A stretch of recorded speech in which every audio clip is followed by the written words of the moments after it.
Buying your first home in Australia has just got way easier, and here's why. The Australian federal election is now over, and Labour has clearly won a very big majority, but here's what it means for first home buyers. So here's a quick summary of the first home buyer benefit proposed under Labour. Firstly is that only 5% deposit will now be needed by first home buyers. There will be no lender's mortgage insurance for 5% deposit or above. Also, no income caps at all. So whether a first home buyer earns $50,000, $100,000, or $150,000 or above, it doesn't matter. They will still be eligible to apply for the scheme.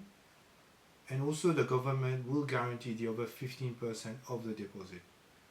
Under this new policy, the property price caps will also be increased.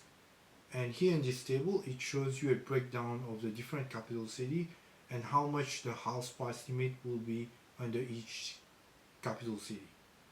So pretty much you can see that, for example, in Sydney, you're looking at $1.5 million for the maximum house price. Melbourne is around $950,000. In Brisbane, it's around $1 million. Perth around $850,000. And Adelaide around $900,000, and so on. But in order for us to really understand how this will actually benefit a first home buyer, let's look at how it actually will work on a 500k purchase, 600k purchase, or 800k purchase. Firstly, from an LMI savings point of view, here in this table, it will show you a rough approximation of how much LMI would have cost on a 500, 600, or 800k mortgage with a 5% deposit.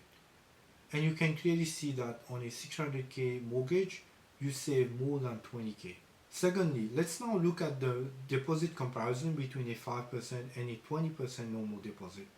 The upfront costs are very massive, and you can see that for a 600k, it is up to $90,000 difference between a 5% and 20% deposit. Now imagine yourself how much time it would take for a first home buyers to be able to save an additional $90,000 in order to get into the market in today's economy. So when we look at the total upfront benefit, we can see that the amounts are very significant. There's more than 100k of upfront benefit on a 600k mortgage. But you must also note that the monthly repayment on a mortgage will be higher, given that under the scheme you're putting only a small deposit to begin with. However, it does allow a first home buyer to get into the market much sooner and make their dream of owning a home